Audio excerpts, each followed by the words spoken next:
Welcome to the Slop Farm. Enjoy the video. You begin by confirming the basics: an updated iPhone, your Apple ID password, and the active card you'll edit. Once done, open Settings and tap your name to reach name, phone numbers, email. This is where your Apple ID phone number lives. Then make a quick detour to Wallet and select the card you want to change. Tap the three-dot menu to view its billing info.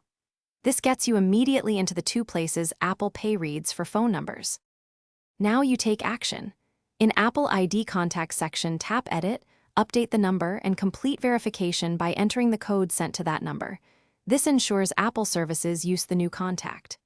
Next, back in Wallet, select the card, hit the three dots, find billing address or card details, and update the phone field there. Save changes. If the phone field is non-editable, make sure the bank has the new number on file. Then remove and re-add the card. To finish by confirming both Apple ID and Wallet show the new number. Then make a small $1 purchase or a contactless tap to verify Apple Pay authorizes normally. If it fails, restart your iPhone and toggle Wallet and Apple Pay off and on. Once done, try removing and re-adding the card. Make sure your bank has updated your card metadata. If problems persist, contact the bank first because they control card validation.